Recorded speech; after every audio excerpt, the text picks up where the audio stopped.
अब एक तरफा है और आज का नहीं, आज से 1.5 महीना पहले से ही इंडिया गठबंधन के कांग्रेस पार्टी और आम आदमी पार्टी के साझे उम्मीदवार डॉक्टर सुशील गुप्ता के हक में लोग वोट करेंगे, उनके ऊपर विश्वास जताएंगे।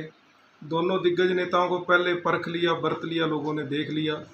अब नया सवेरा होगा, नया आगाज़ होगा, नई सरकार बनेगी और नए एमपी बनेंगे। यहाँ से जिंदल को कोयला चोर कहने वाले आज कोहिनूर बता रहे हैं, कैसे देखते हैं? ये तो आप भी समझते हो, जो उनको चोर कहते थे आज वही अपना उम्मीदवार बना करके लाएंगे, तो कहीं ना कहीं कोई किसी में तो गड़बड़ है। अगर जिंदल साहब ठीक हैं तो फिर भाजपा में गड़बड़ है, भाजपा को कोई उम्मीदवार नहीं मिल रहा, इसलिए फिर उनके लिए ऐसे शब्द क्यों बोले भाजपा ने? पहले ये जनता सब जानती है, जनता जनार्दन जो है उनको सब पता है किसको वोट करना है किसको नहीं। आज जिंदल साहब को लेकर के आ गए, 10 साल जिंदल साहब को कुरुक्षेत्र की धरती पर आने नहीं दिया जिस भाजपा ने, आज वो अपना उम्मीदवार बनाकर लाई है। तो जनता जानती है जो आदमी दबाव के नीचे चुनाव लड़ रहा है वो किसी का क्या भला करेगा, वो इस लोकसभा के कैसे कामों को करवाने की क्षमता रखेगा जो किसी दबाव में राजनीति कर रहा है। जिस प्रकार से जेजेपी का विरोध हरियाणा में हो रहा है और नैना चौटाला का बयान आया है कि किसानों के साथ जय मिलकर का जिस अगर कोई द्वेष है, कोई शिकायत है तो बैठकर जो है समस्या का समाधान कर सकते हैं, ऐसे समय में माफ़ी मांगना कहाँ तक जाएगा? एक बात बताइए मुझे, जब उनके पास राजपाट था, जब सत्ता थी, जब तो वो किसानों को क्या क्या शब्द बोलते थे। कभी अजय सिंह चौटाला जी इतनी अभद्र भाषा का जो है प्रयोग करते थे किसानों के प्रति, आज वो उन किसानों को अपने सहानुभूति दिखाने का या बेचारा बनने का उनके सामने काम कर रहे हैं। 4.5 साल सत्ता की मलाई लूट के आज किसान का मेरा वर्ग जो है वो इतना बेवकूफ़ नहीं है कि उनकी बातों में आएगा।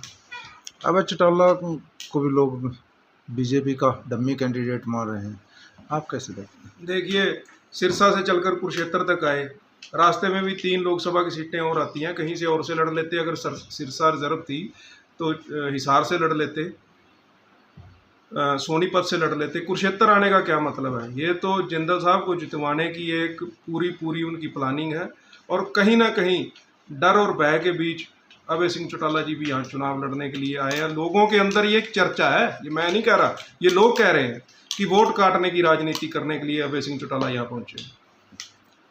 एक बात बताइए, पहले उनके पूज्य पिताजी कोरोना कहते थे किसानों को, ठीक है, आज वो नशेड़ी कह रहे हैं।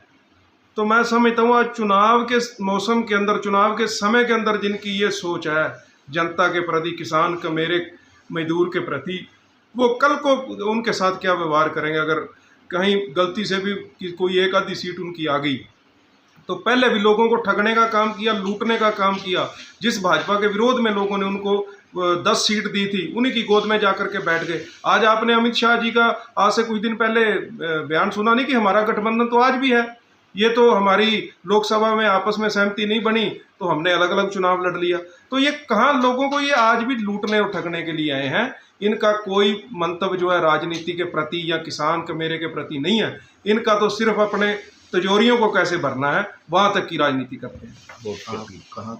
मैं खासकर पेहवा और शाहबाद की जनता को, जहाँ जो इलाका हमारे इर्द गिर्द है, और मैं पेहवा से जैसे राजनीति ज़्यादातर सक्रिय होकर के करता हूँ, मैं उन साथियों को ज़्यादा से ज़्यादा ये अनुरोध करूँगा कि ज़्यादा से ज़्यादा वोट इन 2 हलकों से जाने चाहिए, क्योंकि किसान आंदोलन में भी यहाँ के लोगों ने सबसे ज़्यादा रुचि ली थी और किसान आंदोलन को जब वहाँ दिल्ली लेकर के गए थे तो बैरिकेड उखाड़ने का काम भी इन लोगों ने किया था। पूरी लोकसभा को हाथ जोड़ करके अपील है कि गठबंधन के, इंडिया गठबंधन के उम्मीदवार श्री सुशील गुप्ता जी को भारी से भारी मतों से जिताकर विजयी करें।